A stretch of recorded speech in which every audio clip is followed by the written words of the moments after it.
When I was 29, I made what I thought was a genius move. I had just gotten a $100,000 windfall from selling my first startup. Not a unicorn, just a little e-com hustle that worked. I was finally ready to invest like a grown-up. So I did what every personal finance blog screamed about. I dumped the entire $100,000 into an index fund. But here's the thing. I picked the wrong one. Not wrong like it lost money. No, it grew. But years later, I ran a comparison. Same amount, same year, different provider, and that small choice? It could have cost me over $1.8 million. See, most people think an index fund is an index fund. S&P 500 is S&P 500, right? Vanguard or Fidelity. What difference could it make? But when you zoom out, decades out, the gap isn't small. It's massive. It's freedom versus frustration.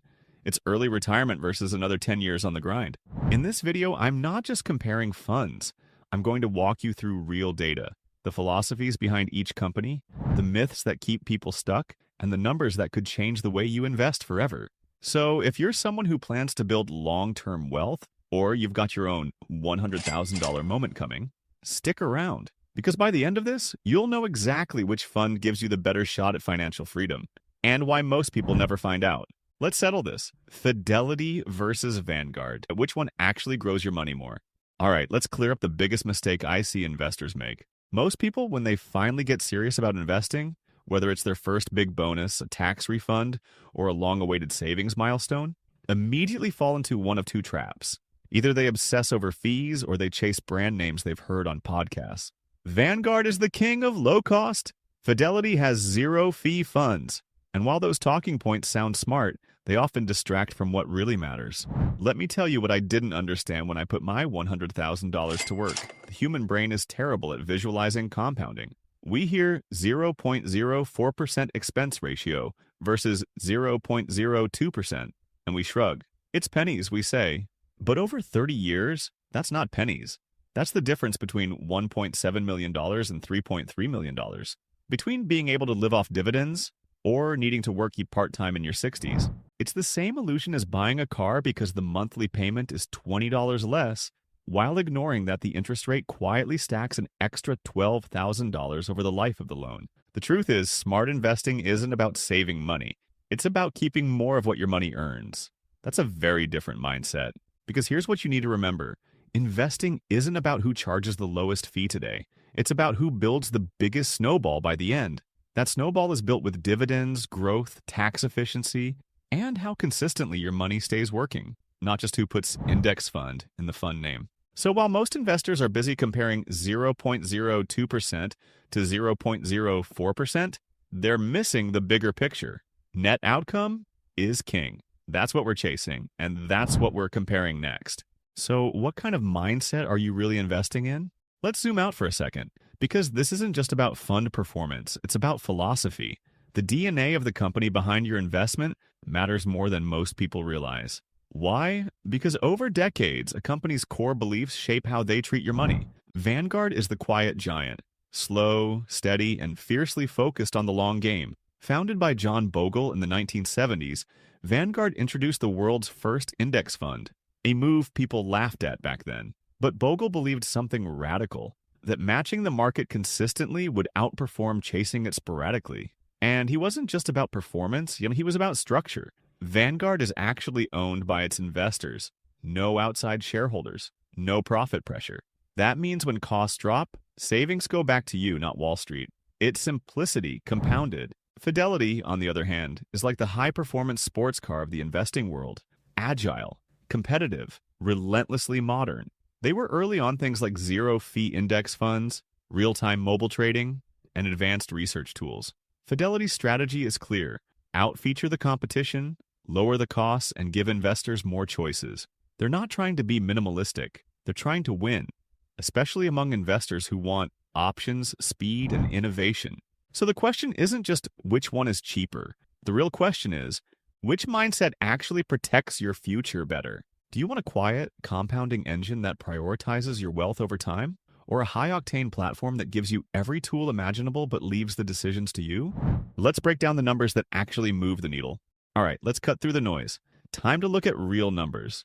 We're comparing how $100,000 performs in 4 key categories: S&P 500, total market, balanced stock and bond, emerging markets. And we're not just eyeballing returns. We're looking at compound annual growth rate, CAGR, dividend yield, dividend growth, and subtle but powerful factors like tracking error and reinvestment precision. S&P 500. Showdown, Fidelity's FXAIX has a 13.04% CAGR, 1.16% yield, and 7.01% dividend growth. Vanguard's VFIAX, nearly identical yield, slightly lower dividend growth at 5.8%, but a higher CAGR at 13.21%. Over 30 years, that difference adds up.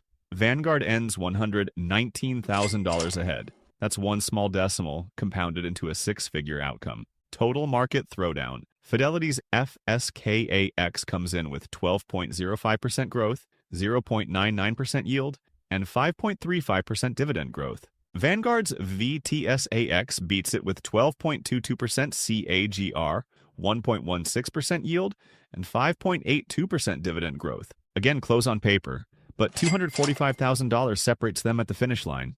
Balanced fund battle. Now this one's shocking. Vanguard's VBIAX delivers 6.5% yield, 6.05% dividend growth, and 6.2% appreciation. Fidelity's FBALX, lower yield, lower dividend growth, same appreciation. Final result? Vanguard ends with $3.38 million. Fidelity? Just $1.74 million. That's a $1.64 million gap. On a balanced fund, let that sink in. Emerging markets. Wildcard? Here's where Fidelity hits back.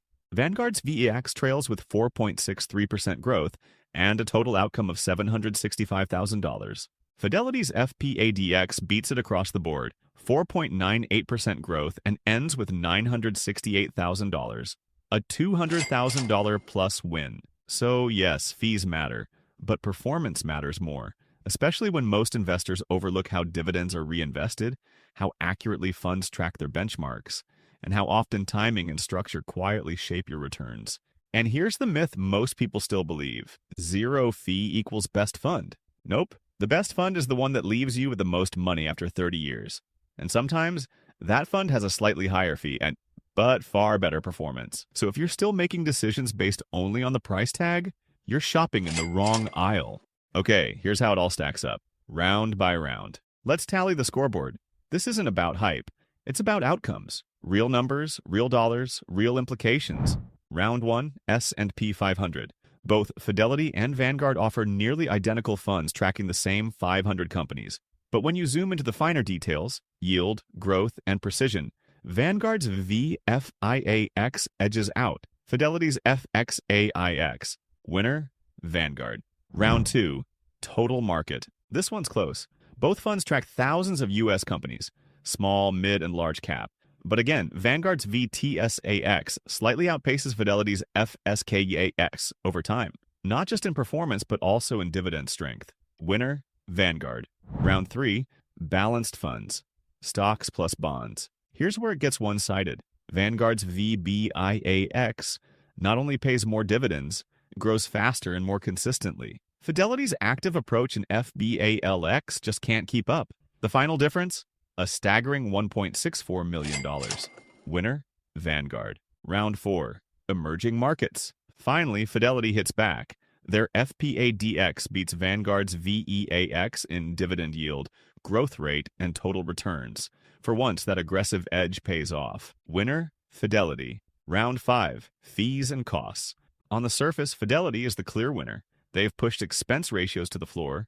Zero fee funds, no account charges, lower transaction costs, especially for DIY investors. Winner, Fidelity. Final scoreboard. Fidelity, 2 wins. Fees, emerging markets. Vanguard, 3 wins, S&P 500. Total market, balanced fund. But here's the kicker. This isn't just about who wins more rounds. It's about which wins the right rounds. The ones that shape the core of your wealth. Fidelity saves you pennies per year. Vanguard earns you hundreds of thousands more over decades. And that brings us to the final section. If I could go back in time and talk to my 25-year-old self. If I could go back in time and talk to 25-year-old Mark, sitting in that tiny apartment, just starting to figure out money, I wouldn't hand him a spreadsheet. I'd hand him a chart. a chart that shows how the same $100,000, when invested in slightly different funds, can end up $1.8 million apart. I'd tell him, it's not about who has the flashiest dashboard or the lowest headline fee. It's about which fund quietly builds the biggest snowball over time. You won't feel it at first, but one day that compound growth will give you options most people only dream about. And honestly, if you're watching this in your 20s, 30s, or even your 40s, you're still early. Because compound interest doesn't care when you start. It just rewards consistency, patience, and smart decisions. Here's the bottom line. If you're obsessed with shaving off 0.01% in fees, Fidelity is your play. But if you want the strongest long-term outcome across core asset classes with less noise and more net, Vanguard delivers. And the numbers don't lie. Vanguard's advantage in S&P 500, total market and balanced funds adds up to roughly $2.3 million. Subtract Fidelity's wins, Vanguard still leads by $1.8 million. That's not a rounding error. That's your freedom fund. So if I were starting over, I'd keep it simple. Low cost, high return, long-term focus. And in that race, Vanguard wins. Quietly, consistently, compounded. Before you go, here's the one thing I don't want you to forget. Here's what I've learned after a decade in the game. The biggest mistakes don't usually feel like mistakes when you're making them. They feel smart, responsible, safe, focusing on the lowest fee, picking the brand with the better app, listening to whatever's trending on finance Twitter. But wealth, real wealth, the kind that buys time, freedom, and peace, doesn't come from chasing noise. It comes from stacking small wins, compounding over years, and keeping your money in the vehicles that quietly outperform over time. So don't let tiny numbers lie to you. Don't get tricked into thinking that 0.02% less in fees will matter more than a 0.2% difference in long-term growth. One saves you pennies, the other earns you a legacy. This is Mark from Dividend Hustle. I'll see you in that next one.